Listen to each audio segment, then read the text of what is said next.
Hola, ¿qué tal? Muy buenas tardes, sean bienvenidos al Cine que nos gusta. Yo soy Edwin Playas y los voy a estar acompañando en esta bella tarde para hablar sobre el cine nacional y qué está pasando con él. Pero obviamente no me encuentro solo, me encuentro con tres invitados de lujo. Por favor, denle la bienvenida a nuestro querido maestro de la Universidad Autónoma Metropolitana, Unidad Xochimilco, el maestro Lauro Zavala, que se encuentra aquí a mi izquierda. Buenas tardes, maestro, ¿cómo se encuentra? ¿Qué tal? Gracias por la invitación. Gracias a usted por su tiempo, la verdad es que apreciamos que esté con nosotros igualmente, pero tenemos ahí un invitado de lujo también, productor ejecutivo, así es.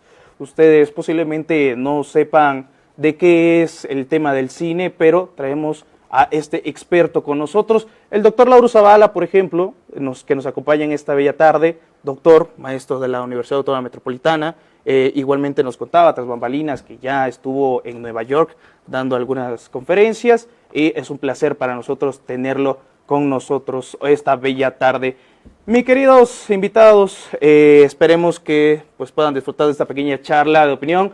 Un poco al lado izquierdo te encontramos al productor ejecutivo Omar Lara, que nos estará hablando un poco más de lo que es el tema previo a que se empiece a rodar un poco lo que es el cine nacional. Gracias, nuestro querido productor Omar Lara. Buenas tardes, ¿cómo se encuentra? Muchísimas gracias, Playas, por la invitación. Le agradezco muchísimo. A usted por su tiempo. La verdad es que muchísimas gracias a los tres por el tiempo que nos están prestando. E igualmente, pues, el productor Omar Lara, que nos acompaña desde Disruptiva Films, una productora que tendrá poco realmente que se formó, pero que ha dado mucho de qué hablar. No sé si nos gustaría contar algo más de Disruptiva Films, a qué se enfocan. Sí, cómo no, muchas gracias por la invitación nuevamente. Bueno, representando precisamente los esfuerzos, un poco como de cine autoral, cine de género, ¿no? Desde hace poco más de 6, 7 años, ¿no? En Latinoamérica prácticamente y bueno, pues justo de interés precisamente de búsqueda de cineastas emergentes, ¿no? Ese es como el foco. Muchísimas gracias, esperemos disfrute de esta bella conversación que ya ahorita estuvimos tras bambalinas ahí charlando un poco, temas. E igualmente, pero no menos importante, el maestro Diego Lizarazo, que nos acompaña en esta bella tarde. Maestro, buenas tardes, ¿cómo está? Buenas tardes, Edwin, gracias por la invitación, un gusto conversar con Lauro y con Omar. Vamos a ver. Vamos a hablar un poco del doctor Diego Lizarazo, maestro y doctor en filosofía, profesor e investigador de tiempo pues completo, igualmente por ahí conocedor de la hermenéutica. Entonces muchísimas gracias por el tiempo que nos presta, gracias a los tres nuevamente. Y la pregunta del día de hoy, ¿por qué estamos aquí, no? ¿Qué está pasando con el cine nacional y qué pasa con la influencia del cine internacional hacia lo que es México? Igualmente lo que viene siendo la recepción del cine nacional para el propio mexicano. Pero para eso tenemos una pequeña cápsula para que sepan un poco más el contexto de esta bella tarde. Así que, por favor, quédense con nosotros. Vamos a una pequeña cápsula y ya volvemos. ¿Te ha gustado alguna película mexicana este año? El cine mexicano se ha adentrado en una nueva etapa y ha tomado papeles significativos en su propia industria. Así que le preguntamos al público si realmente ve las películas nacionales o por qué se tiene una mala percepción sobre ellas. Hay quienes lo disfrutan y quienes no tanto. Así como en nuestro país, hay cine comercial de géneros clásicos y el cine de autor que ha llamado la atención de críticos y cinematógrafos en todas partes del mundo. Hoy, en el cine que nos gusta, buscaremos respuesta a todo lo que implica el cine mexicano en la actualidad, junto a 3 panelistas expertos en el tema que analizarán el recibimiento del público, los contenidos de las películas, la distribución que se les da, las diferencias con el cine de Hollywood y muchas otras preguntas que nos guiarán hacia un nuevo entendimiento del cine de nuestro país. Quédate con nosotros, que el cine que nos gusta está comenzando. Y bueno, estamos de vuelta, espero que hayan tenido un poco más de contexto, qué pasa con el cine nacional y sobre todo qué está ocurriendo actualmente con las nuevas generaciones. Y es por eso que yo les pregunto a todos ustedes espectadores que nos ven, ¿cuál fue la última película que ustedes vieron, pero que sea mexicana? Vamos a una pequeña pregunta, van a ver el sondeo que tuvimos para todos ustedes y vemos las respuestas. Enamorada. enamorada. ¿Dónde la viste? ¿En el cine, streaming, pirata? Pues la vi pirata, sí. La de Güero. Ok, ¿dónde la viste? La Cineteca Nacional de las Artes. La vi en el Onex. Oye, Amores Perros. En la tele, en la televisión. Que la de Ya no estoy aquí. ¿Sí? Ajá. ¿En dónde la viste? En Netflix. Desaparecer por completo. Ok, ¿y en dónde la viste? ¿En cine? Streaming. La de Pedro Infante, la de Angelitos Negros se llamó, la pasaron la semana pasada. ¿Y en dónde la vi? En Netflix. ¿Y ustedes cuál fue la última película mexicana que vieron? E igualmente, maestro, por favor, Zavala, si nos pudieras comentar, ¿cuál fue la última película que usted vio? Mexicana, obviamente, ¿no? Bueno, lo último mexicano que vi se llama Una película de policías, precisamente. Okay. Es una combinación muy interesante de cine documental y de ficción. Y desde el mismo título es una película autorreferencial. Creo que es una muestra de lo que se puede hacer en el cine latinoamericano. Claro, y es que hemos visto, bueno, personalmente se han visto más películas con temas sociales. No sé si el querido productor nos quiera mencionar. ¿Por qué hay tantas películas enfocadas en temas sociales? ¿Por qué no algo más imaginario como lo hace Estados Unidos, a lo mejor, con estas productoras de DC, de Marvel?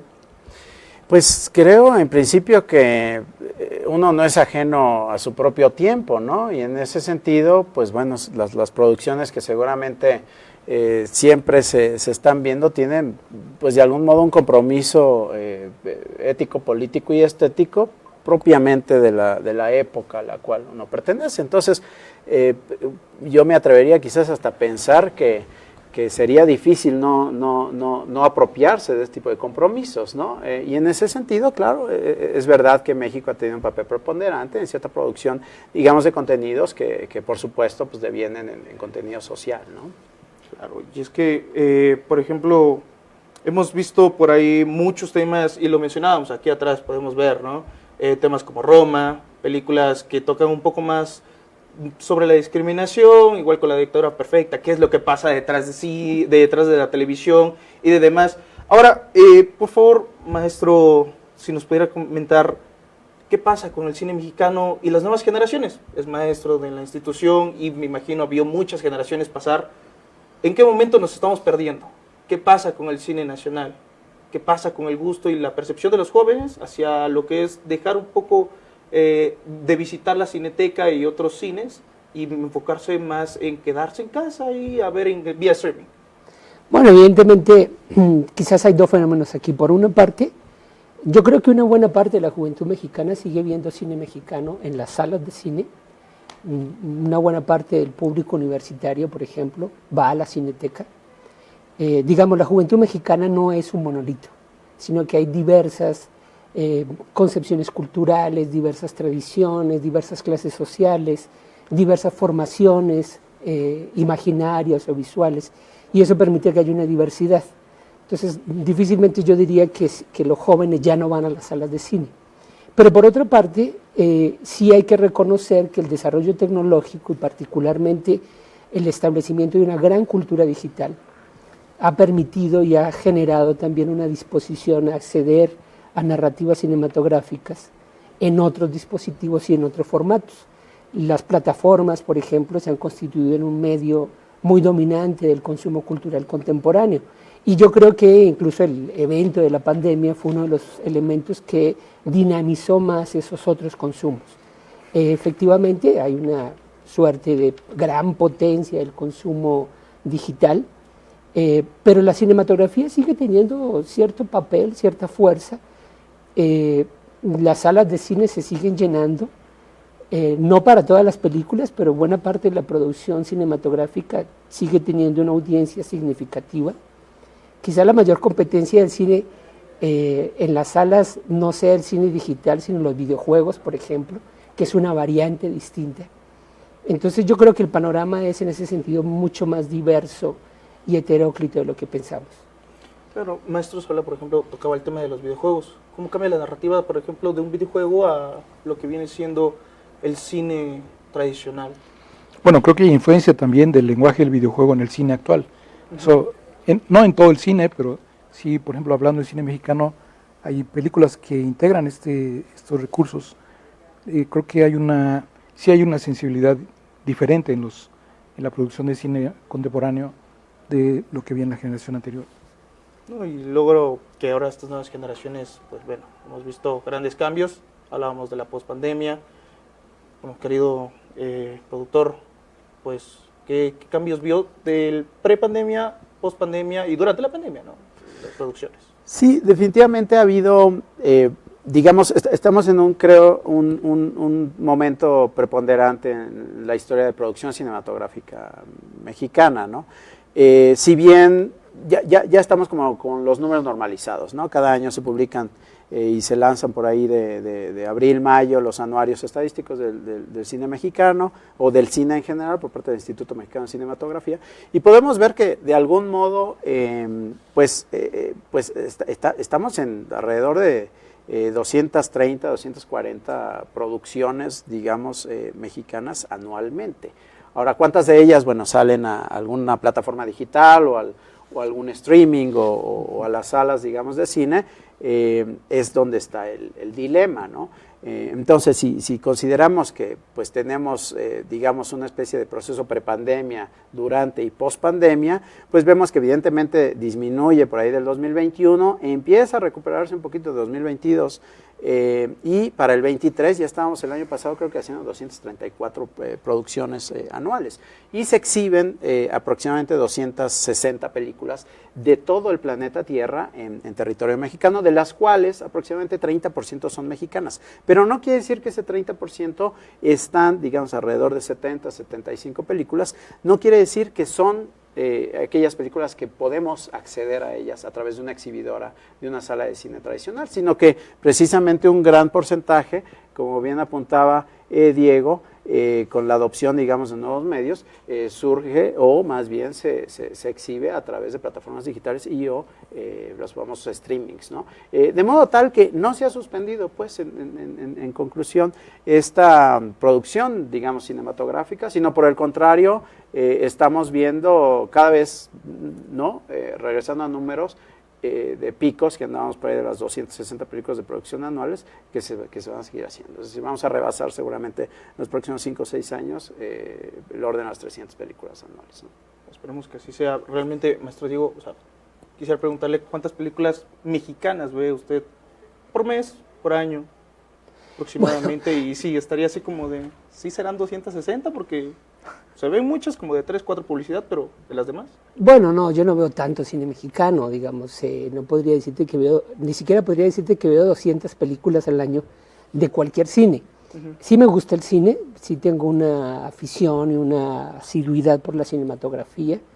Veo las películas que me interesan. En realidad, en mi consumo particular, no me oriento por nacionalidad o por una especie de nacionalismo para ver el cine mexicano por sobre el cine iraní o el cine argentino o el cine norteamericano. Procuro ver lo que me gusta. Y dentro del panorama de lo que me gusta, sí me gustan varias cosas que se hacen en el cine mexicano, ¿no? No tendría una cifra para decirte, quizás veo unas, no sé, entre 5 y 10 películas mexicanas en un año, pero puede ser que en un mes vea mucho más que en otro periodo. Y como te digo, depende de qué en esa película me convoca, ¿no? Quizás he visto cosas de ese realizador o de esa realizadora antes, y eso me lleva a buscar nuevas producciones de esa persona porque me parece que pueden tener algo interesante, o de repente la problemática que están poniendo en juego, un poco en la pregunta que le hacías hace un momento a Omar, ¿no? De por qué como que las problemáticas sociales, políticas de nuestro contexto aparecen en nuestro cine. Hay ciertos fenómenos de la vida nacional, por ejemplo, o de la cultura, que aparecen en las obras cinematográficas, y sí me llama la atención buscar cómo las tratan, ¿no? ¿Qué narrativa se hace respecto a ellas?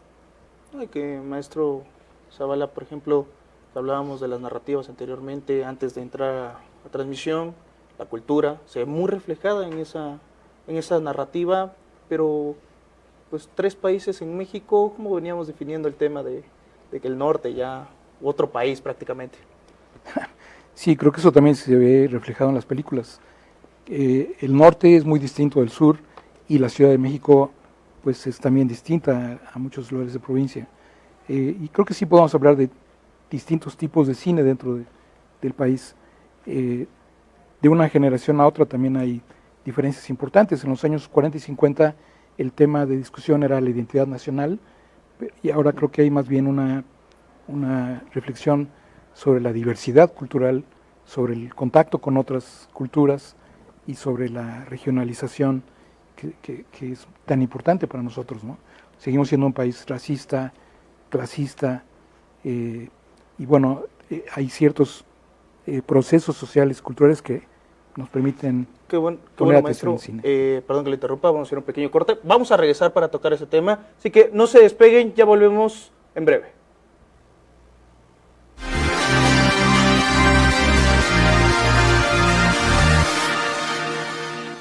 En el Poder Judicial de la Federación, sí te escuchamos. Te agradecemos a ti y a las más de 3,000 personas que participaron en el Encuentro Nacional para una agenda de seguridad y justicia. En conjunto, detectamos los principales retos en las materias de seguridad y justicia. Para atenderlos, debemos fortalecer las instituciones involucradas a nivel local y federal, desde policías y fiscalías hasta quienes emiten las sentencias. Espera los resultados en scjn.gov.mx/encuentro. La Corte contigo. Para garantizar el derecho de toda persona a la movilidad segura, accesible, sostenible e inclusiva, las y los diputados expedimos la Ley General en materia de movilidad y seguridad vial, que crea las condiciones para proteger al máximo posible la vida, salud e integridad física de las personas en sus desplazamientos por las vías públicas. Porque México eres tú. Legislamos para todas y todos. Cámara de Diputados, Legislatura de la Paridad, la Inclusión y la Diversidad.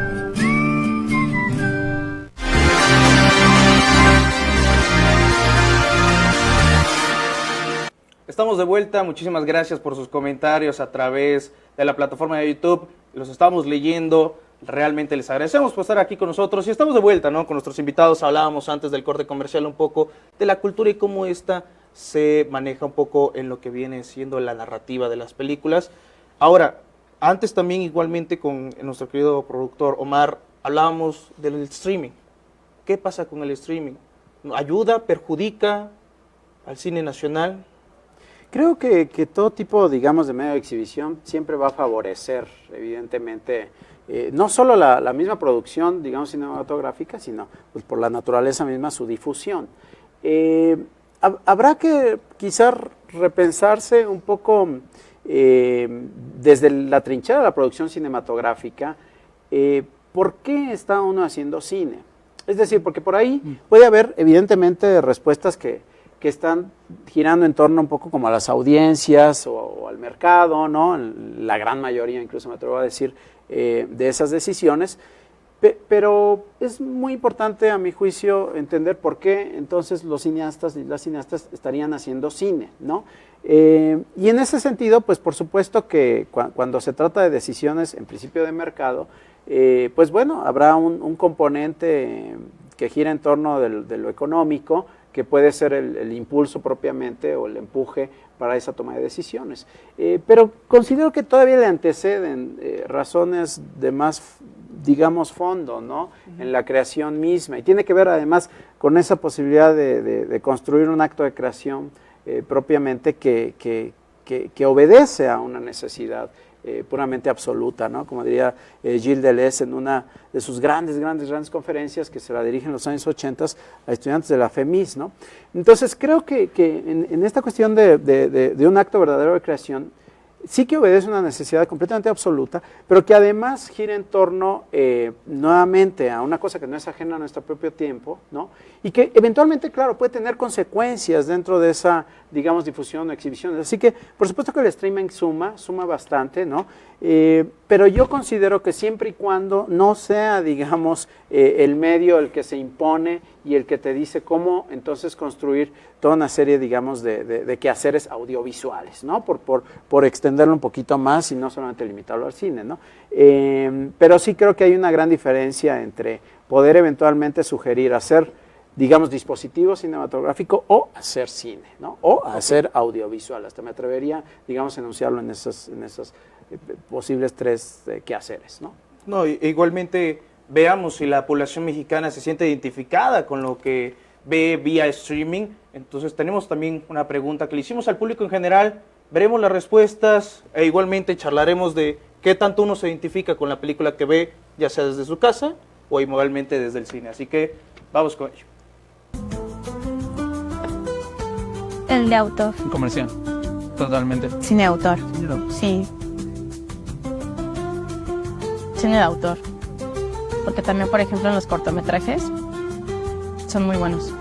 Yo pienso que el cine que se hizo con poco presupuesto y mucha imaginación, y a veces hasta improvisando, es muy buen cine dependiendo el tema que se trate. El cine de autor. Actualmente creo que sí existe de cierta manera una pequeña deficiencia con la cultura mexicana. Sin embargo, no creo que sea un factor para que no se pueda mejorar el cine mexicano. Okay. Entonces, ¿prefieres el cine comercial mexicano o cine de autor? Sí, cine de autor, definitivamente sí. Cine comercial, cine de autor. Primero, definamos qué es uno y qué es el otro, ¿no? Para eso, igualmente, maestro Lizarazo, para usted, el cine de autor, ¿qué es? Y el cine comercial, ¿cómo lo identifica? Bueno, yo creo que las definiciones en torno al cine pueden darse desde los procesos sociales de consumo, digamos, en términos de cómo determinadas poblaciones conceptualizan y entienden cierto tipo de cinematografía, y pueden darse, digamos, desde un esfuerzo conceptual, más teórico, más analítico, para categorizar esos dos regímenes, ¿no? La oposición cine de autor o cine comercial es una oposición muy crasa. Yo creo que pueden haber lugares intermedios. En términos generales, se tiende a pensar en el cine de autor como un cine en el que hay, digamos, en el sentido un poco que lo señalaba Omar hace un momento, en el sentido de que hay una significación particular, una forma de hacer el cine, un proceso creativo que se identifica con un proyecto personal, ¿no? Y que en ese sentido no estaría sometido, digamos, en principio, a las exigencias del éxito comercial como elemento principal, al conservar unas reglas de un género establecido por fundamentalmente los sistemas hegemónicos de construcción de la cinematografía. En ese sentido estaría producido más a partir de cierta libertad, digamos, de una menor cantidad de constricciones, mientras que lo que comúnmente se llama cine comercial es un cine que responde, digamos, a un gran sistema en términos de temáticas probadas, de fórmulas narrativas probadas, por ejemplo el terror, ¿no?, que ya tiene una serie de estructuras, una serie de elementos sonoros que sacuden a la persona y le producen de repente sobresaltos, ¿no? Entonces la narrativa, las temáticas, el trabajo de edición, todo parece muy articulado en un sistema que viene operando con cierta eficacia, y entonces se produce en ese contexto una nueva obra que, al respetar esas reglas, en la medida que respeta esas reglas, tiene cierta garantía de alcanzar unas consecuencias y un éxito dentro de una audiencia, ¿no? Pero ahí, digamos, en ese contexto, ese cine comercial no está persiguiendo un proyecto creativo particular, es una industria, funciona como una industria. Entonces, es una industria que crea productos para un mercado, que también tiene otros papeles. El cine norteamericano, por supuesto, que tiene un papel ideológico muy importante que se ha mostrado a través de toda la historia de su devenir histórico cinematográfico. Es un medio de propaganda también, ¿no? Y en ese sentido responde a las necesidades de la propaganda. Y frente a ello, un cine más de autor estaría buscando quizás una línea de cuestionamiento crítico a las formas en que está organizada la propia estructura de la realidad y la propia forma cinematográfica, ¿no? Claro. Yo creo que podríamos pensar un poco en esa diferencia, pero insisto en que desde las experiencias sociales se podría pensar de otra manera también. Y toca un tema muy importante, o sea, maestro Zavala, por ejemplo, yo quisiera ver cómo usted cree que el cine de Estados Unidos, por ejemplo, y la cultura norteamericana, ¿no?, ha influenciado hasta en la misma percepción del propio mexicano, ¿no?, en la pantalla grande. O sea, ¿qué tanto nosotros hemos también cambiado para que veamos al mexicano en la pantalla grande de manera como hecho en México no es bueno? Sí, eso es una discusión que ha surgido desde la época de oro. Por ejemplo, Carlos Monsiváis dijo que los mexicanos aprendimos a hablar como mexicanos al ver el cine de Cantinflas. Bueno, eso es una postura extrema, ¿no? Pero sí. Hablando del cine norteamericano, pues hay que considerarlo con mucha seriedad porque es el que domina la cartelera comercial en el país. Recientemente la directora del Instituto Mexicano de Cinematografía relató cómo al tratar de negociar con las distribuidoras y exhibidoras de cine aquí, dijo, bueno, es que en algunos casos es el 98% de la exhibición es de cine norteamericano.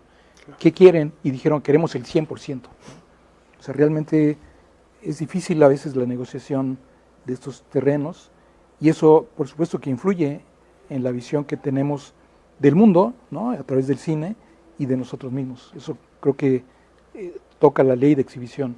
Podríamos aspirar a lo que hay, por ejemplo, en Francia o en la India, donde prácticamente la mayor parte de la cartelera es nacional.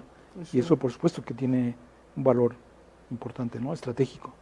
No, pero creo que, bueno, hay un tema económico, nos lo podrá decir el productor Omar Lara. Digo, ¿qué llena más? ¿Una película norteamericana, una película mexicana? Que hay películas muy buenas mexicanas, pero igual, creo que nos hemos quedado mucho con el drama que nos pudiese dar una película de Marvel o de DC. Sí, creo que siempre las audiencias y digamos los espectadores pues están haciendo diferencias entre qué quieren, digamos, con qué quieren entretenerse. Eso puede haber definitivamente una categoría en términos, digamos, de un cine de entretenimiento, un cine que pues no necesariamente, digamos, está persiguiendo una naturaleza propiamente ontológica de la imagen que te esté cuestionando esa imagen, ¿no? Como una de las, digamos, posibilidades que puede, o la potencia misma que puede tener el cine. Sino que, bueno, está por ahí un producto comercial, derivado además de una construcción cultural llamada mirada propiamente, y bueno, está puesta ahí al servicio un poco como de la expectación misma. Habría que distinguir quizás si lo que queremos es también tener, digamos, cine mexicano que entonces esté empujando a este tipo de sociedad del espectáculo que había enunciado el gran situacionista Guy Debord, ¿no? Por ahí de los finales de los 60s, o no. Es decir, aquí lo que está en juego, a mi juicio, es, digamos, si tenemos poco más de, no sé, 7.500 complejos en todo el país, pues ¿para qué revertir entonces las cifras de no cine norteamericano, entonces dar cuenta a un cine mexicano, si podría quizás estar también en manos de ciertas necesidades que están asociadas propiamente al mercado, ¿no?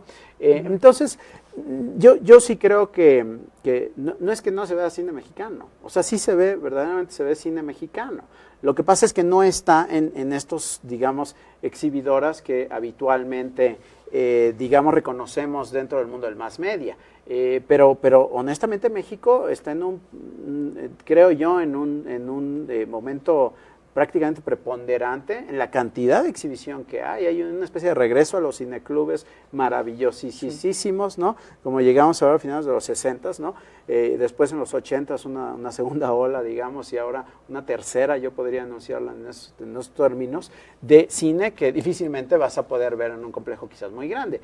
Entonces creo que el cuestionamiento podría ir en torno, digamos, de qué tipo de cine mexicano es el que podríamos quizás estar aspirando a que podría, entre comillas, ¿no? acaparar las parrillas. Y definitivamente el del autor, o el, digamos, de casa de arte, pues no va a ser más media por la naturaleza misma que implica ese tipo de cine, ¿no? Que hablábamos del cine de autor, maestro Zavala, o sea, ¿qué tanto vemos una ideología planteada en estos cines de autor, como se les menciona, ¿no? En la narrativa sobre todo, y ¿qué percepción vemos del propio mexicano en esa ideología? No, bueno, lo que pasa es que cada director tiene una visión personal específica. Si tratamos de generalizar y estudiar las películas más recientes, efectivamente hay una diversidad de registros que permiten entender mejor qué es lo que está ocurriendo en el país, ¿no? Como en cualquier otra parte. Efectivamente sí hay una mejor distribución en algunos casos. Muchos de nosotros tenemos acceso al cine mexicano solamente por lo que se vende en los tianguis el domingo, ¿no? En formato digital, pirata, ¿no? toda mi filmografía con la que yo trabajo y con la que hago investigación está formada exclusivamente por películas piratas, ¿no? Porque no tenemos los acervos que hay en Europa o en Estados Unidos, donde las universidades tienen cerca de 30,000 películas disponibles para los estudiantes con 20 copias de cada uno, y el estudiante puede tenerlas durante 6 meses, ¿no? 50 películas. Bueno, no tenemos eso porque además estos acervos en México son, como digo, piratas, son ilegales. Ninguna universidad legalmente puede tener esos acervos. Entonces creo que este es un problema que se podrá plantear y resolver para difundir el cine mexicano y poder estudiarlo. No, y esta difusión es muy importante. Hablaba también el productor Marlara. Años 60, años 80, las horas de regreso. Maestro Diego, o sea, ¿qué ve de parecido en las generaciones de antes con estas generaciones que están provocando que regresen al cine, a las salas de cine, a la cineteca otra vez? ¿No? Si es que llegó a decir, puede ser que estos cambios, hasta económicos o en la globalización, estén afectando para que regresen otra vez al cine.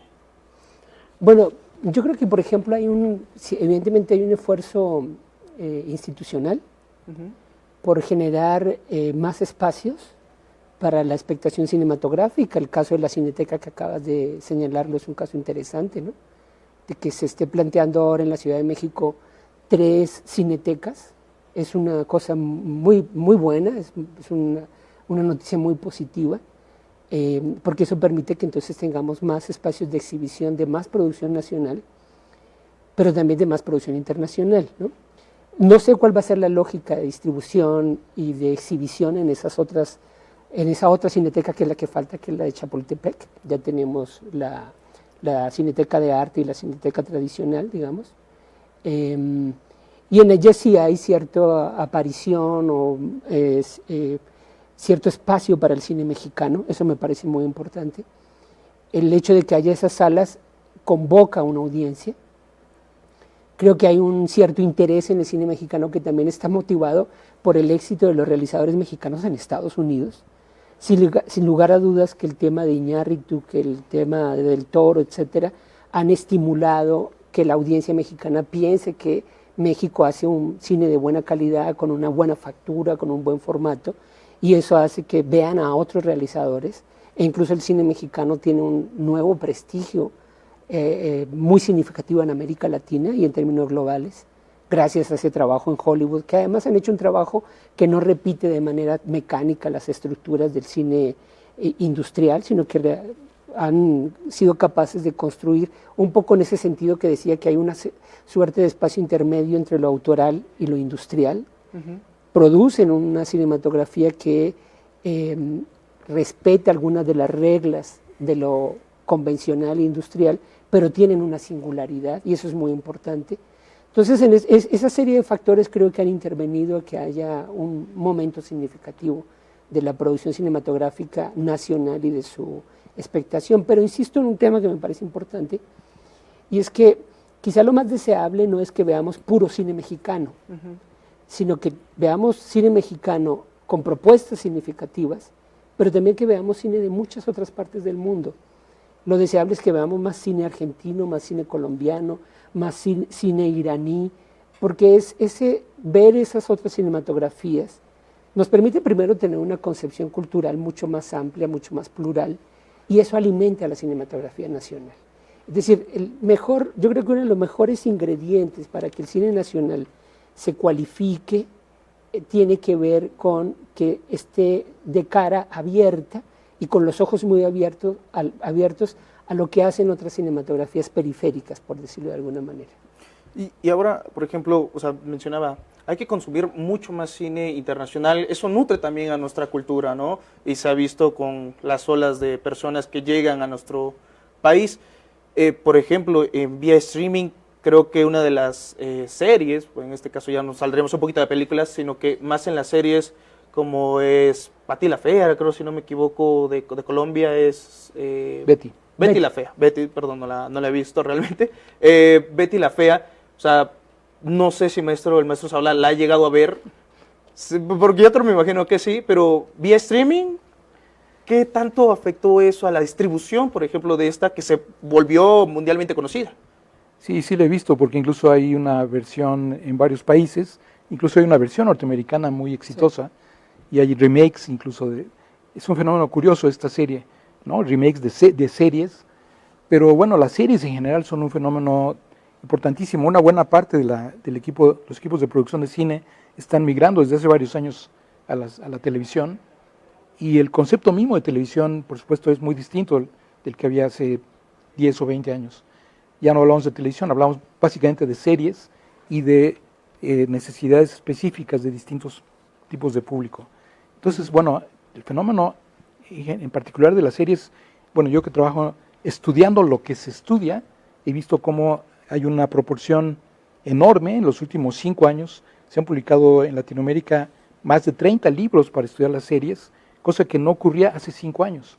Entonces hay un interés muy intenso, porque las series efectivamente están a veces compitiendo y desplazando el interés que había anteriormente por el cine, ¿no? En los años 80, 90, por ejemplo, cuando yo estaba haciendo este tipo de ejercicios en estudio de televisión, pues se hacía la muestra de cine, que era el acontecimiento cultural más importante del año, y todo el mundo tenía que, bueno, ir a ver estas películas en las salas de cine.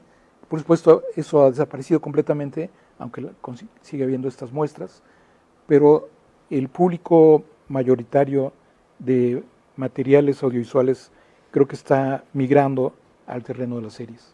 Sí, es gracias a las plataformas igualmente. O sea, ¿cómo irías tú a ver una serie en un cine? O sea, pagar por ver un capítulo, que creo que en algún momento de la historia se intentó, si no me equivoco, con alguna serie de HBO, si no mal recuerdo, por ahí, que querían hacer unas capítulos de hora y media a 2 con Game of Thrones, que igual las vamos a transmitir en cine para que pues se pague un boleto por cada capítulo. ¿Qué es lo que pasa? Al final de cuentas creo que era una idea algo loca, exorbitante, que no debía de salir, y por eso no funcionó. Al final nos quedamos con la vía streaming. Ahora, estas series, ¿qué tanto influyeron al cine como tal? O sea, lo hablábamos con los videojuegos, ahora con las series. ¿Qué tanto afectaron al cine? ¿No? Y sobre todo ahora los libros que se vuelven series y luego se vuelven una influencia para el demás cine, para los demás contenidos.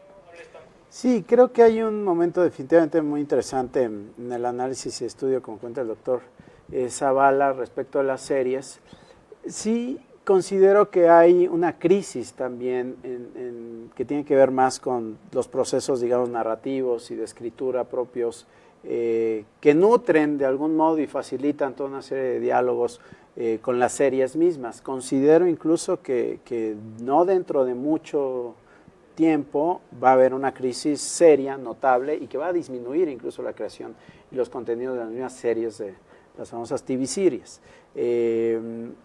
Y obedece a muchas causas, y mucho tiene que ver precisamente con una crisis quizás posmoderna, logocentrista. Es decir, para mí el gran dilema que está sucediendo justo en los mismos dispositivos audiovisuales o en la construcción de ellos es que estamos nuevamente abrazando, digamos, la representación, ¿no? Uh-huh. Y entonces hay para mí un momento completamente de crisis en los procesos de representación. Pareciera que estamos nuevamente abrazando el mundo de las ideas platónicas, cuando lo que está en juego es precisamente un nuevo cine que da cuenta propiamente del ensayo, de la subjetividad propia, ¿no? De ahí que, pues, digamos, es verdad que pudiera estar desplazado, digamos, el cine, entre comillas, ¿no?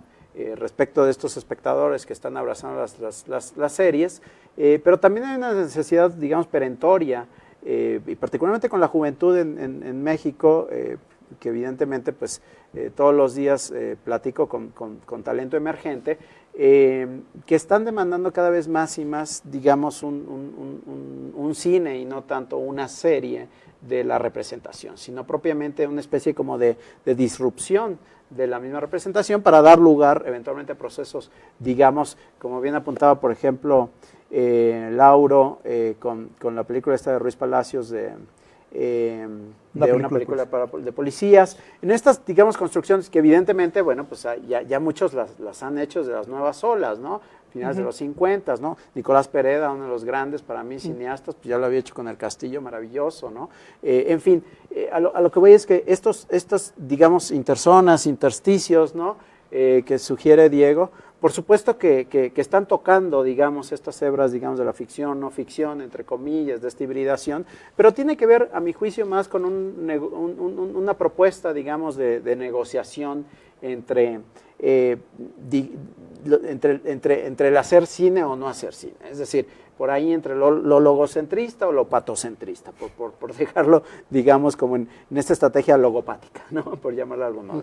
Pero sí, creo que hay procesos muy interesantes y por supuesto que a veces se beneficia o se perjudica al cine, ¿no? Particularmente cuando tiene que ver con, entre comillas, capital, ¿no? Humano, que evidentemente cuando los que hacemos, por ejemplo, cine independiente, pues de repente la gente ya no quiere colaborar con nosotros porque les paga muchísimo mejor, digamos, una plataforma de streaming y entonces pues tenemos que hacer circo, maroma y teatro para lograr, digamos, este tipo de recaudar los fondos, ¿no? Sobre todo, pues realmente hemos llegado a un punto del segundo bloque en el cual pues ya se ha hablado sobre todo la distribución del cine mexicano.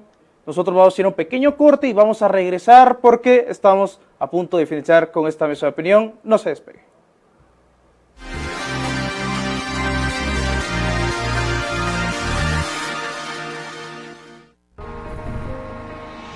La verdadera fortaleza de nuestra democracia ha sido la participación de la ciudadanía.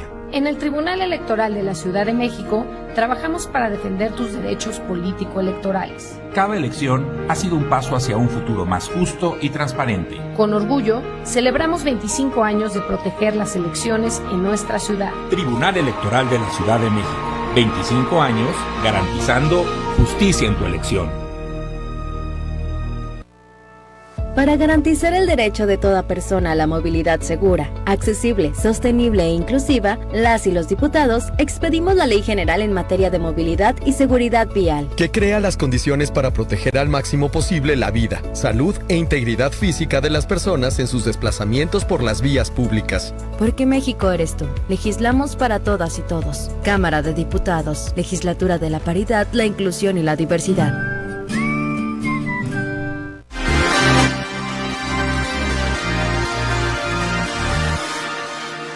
Estamos de regreso, gracias por quedarse con nosotros. Esto es el cine que nos gusta y ahora con nuestros invitados nuevamente estamos de vuelta para hablar el tema de qué pasa con la influencia de Estados Unidos, no solamente ya en el cine de autor, no solamente en el cine comercial, sino también en la ideología del mexicano, ¿no? ¿Qué sucede? Lo hablábamos anteriormente, el norte, tenemos un tema increíble ahí de discriminación. Pero antes veamos esta breve cápsula porque tenemos que contextualizarnos, muchachos.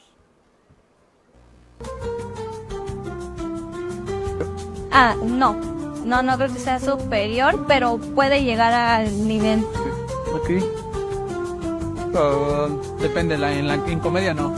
En comedia no, pero por ejemplo en drama y en otras categorías yo diría que pues sí, un poco así. El hollywoodense. ¿Hollywoodense? Sí.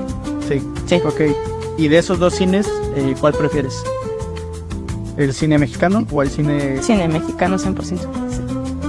¿Por qué? Porque considero que, bueno, al menos por los efectos y por la calidad de los actores y también los directores y los productores es pues casi lo mismo. O sea, bueno, digo no es porque sea mexicana, pero sí son muy, muy buenos. Sí, creo que existen muy buenas películas mexicanas.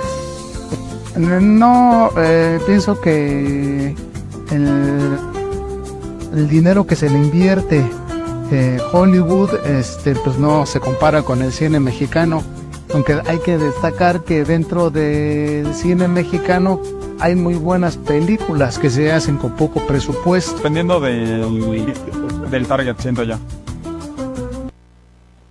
Ahí está, entonces, ¿qué tanto ha influido? La mayoría de las respuestas fueron que el cine nacional no está a la altura del de Hollywood. Maestro Zavala. Bueno, la pregunta más bien parece plantear un problema de producción, ¿no? Los recursos que se tienen en el cine hollywoodense, pues efectivamente no se comparan con los de prácticamente ninguna otra industria. Sin embargo, más bien, creo que la discusión no es tanto las condiciones de producción, sino la calidad misma desde el punto de vista de los espectadores. Creo que también es importante replantear la pregunta en términos de los géneros que interesan al público mayoritario, ¿no? Antes y después de la pandemia, más del 80% de las preferencias del público mexicano por cine mexicano se orientan a la comedia romántica. Entonces, esto habría que ver si esto es influencia del cine norteamericano, donde la comedia romántica tiene una presencia muy fuerte en toda la región latinoamericana, pero creo que la pregunta de la comparación entre estas dos cinematografías tiene varias dimensiones, la de producción, la del consumo y la de los géneros que articulan estas dos dimensiones, ¿no? Los apetitos de los espectadores y las condiciones mismas de producción. Creo que la respuesta podría plantearse en términos de los géneros que se producen y que son consumidos. Y hablando entonces de este género, efectivamente hay una tradición, no solo en México, sino en toda Latinoamérica, de una comedia romántica experimental, no solamente un cine más tradicional. Y creo que eso, en ese terreno, la comedia romántica experimental latinoamericana es mucho más notable que la que se está produciendo en Estados Unidos. Claro, y es que también igual nos mencionaban a lo largo del censo, pues se nota que Hollywood invierte mucho más dinero, vemos animaciones diferentes, aunque a veces algunas animaciones no sean del todo, pero tras bambalinas hablábamos del apoyo económico que existe de México, el modo gubernamental, hacia el cine nacional. No sé si nos pueda contar un poquito más, productor. Sí, creo que México es un país privilegiado, digamos, para hacer cine, ¿no? O sea, para hacer cine mexicano. Lo comparamos de entrada, por ejemplo, con Estados Unidos en términos de búsqueda de fondos y que eventualmente pues uno pueda hacer sus películas. En Estados Unidos no hay ningún, digamos, fondo estatal propiamente. De entrada no hay un IMCINE, ¿no? Acá tenemos unos privilegios maravillosos en términos, digamos, no solo estatales, sino también federales, ¿no? Tan solo de los estímulos fiscales, que además digamos, son propiamente un crédito fiscal para algún contribuyente, ¿no? que quiere invertir, digamos, en estos productos culturales, pues se están erogando aproximadamente 700 millones de pesos anuales. Es decir, no es menor, es evidente que cada vez, digamos, se aspira a realizar cada vez más y más cine, y por supuesto que la competencia es dura en términos de los criterios de evaluación y demás, ¿no?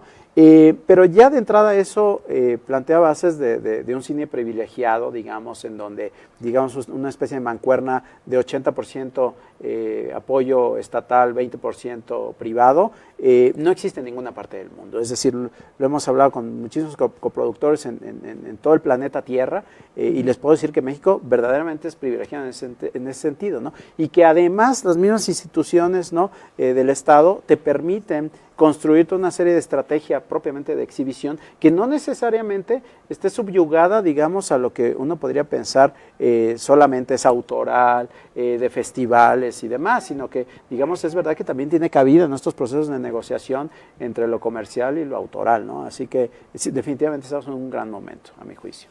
Maestro Lizarazo, algo que quiera agregar. O sea, somos privilegiados, creo que en muchos sentidos, ahora en el cine nacional también. Bueno, yo estoy de acuerdo con lo que dice Omar. Además tiene un conocimiento mucho más cercano al proceso de producción cinematográfica que yo, y efectivamente creo que se expresa, digamos, en el diferencial entre la producción cinematográfica mexicana y por lo menos el del resto de América Latina, ¿no? Es decir, no porque en Brasil o en Argentina o en Colombia no se produzca un cine significativo, interesante, pero no sé si en Brasil se produzca, como nos acabaste de decir hace un rato, cerca de 200 películas en un año. En Colombia definitivamente no, en Argentina no creo que sea el caso. Entonces esto es una muestra de que hay mejores condiciones sin lugar a dudas, ¿no? Ahora, respecto a la pregunta inicial que hacías de la preponderancia o de la influencia, de la capacidad de afectación que tiene el cine norteamericano en México, bueno, lo tiene sobre todo el planeta, ¿no? Sí. En la medida que es una cinematografía dominante, impone reglas, por decir algo. no solamente en las temáticas, etcétera, ¿no? A la que aspira, digamos, una cinematografía que quiera tener cierto éxito comercial, dado que ha formado las audiencias, sino también en el diseño tecnológico y en el diseño formal, ¿no? Por decir el sonido, ¿no? El tema del sonido. Hace poco, en el contexto de nuestro doctorado en Humanidades, asesoramos una tesis sobre el sonido en el cine, y nuestro colega Miguel Jaramillo, que fue uno de los estudiantes de este grupo, hizo una espléndida tesis donde mostraba cómo la lógica de la sonorización del cine hollywoodiense se impone casi sobre todo el planeta, ¿no?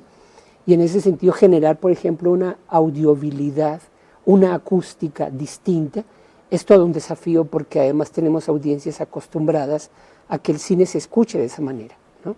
Entonces, en ese sentido sí es una impronta compleja que se puede superar, sí, claro, se puede superar a través de proyectos creativos, de soluciones técnicas en una tecnología nacional que no alcanza los recursos de la tecnología cinematográfica en Estados Unidos, pero que puede permitir ciertos estilos, ¿no? Como cierta lógica de un estilo propio, y ahí creo que hay ejemplos interesantes en la propia cinematografía mexicana.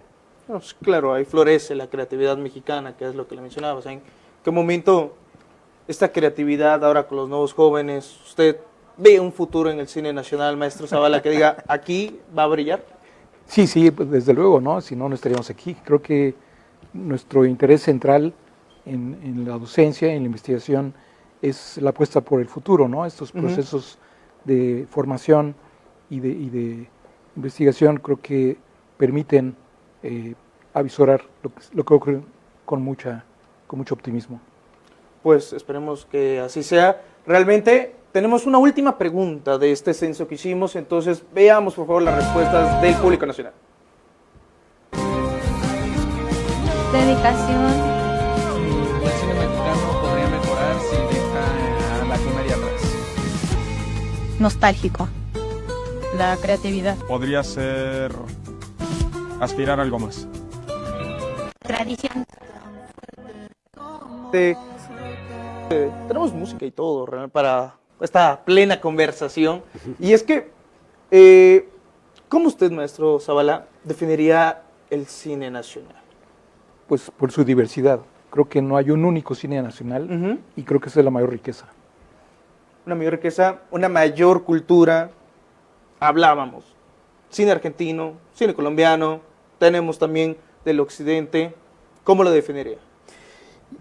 Definitivamente abrazo la idea de Lauro y diría que es el cine de la multiplicidad, ¿no? Y que además es un cine que se inscribe, digamos, en los procesos más contemporáneos de quehacer cinematográfico, en un rescate de algún modo al tercer cine latinoamericano, y no solo latinoamericano, sino africano, sino europeo del este, incluso hasta asiático. Es decir, si podríamos pensar que primer cine está la disputa si Europa, Francia o Rusia, ¿no? Segundo cine, Estados Unidos, tercer cine, definitivamente lo abraza Latinoamérica y o África. Es decir, que nacen propiamente con un cine ya en contemporaneidad, completamente de posmoderno y de cese de logos, ¿no? Pues, maestro Sarazo, cine nacional, definición que buscaría breve. Bueno, yo creo que es una cinematografía que viene dando cuenta de su singularidad a partir de construir una mirada propia. La propia mirada. Realmente el cine nacional nos ha dado mucho, gracias también a la cantidad de gente que es, ¿no? Cultura, tantos estados que son muy diversos, que tienen diferentes formas de ser. Querido maestro Zavala, unas últimas palabras, agradecerles obviamente por estar aquí con nosotros. Cine nacional, ¿hay futuro? Sí, claro.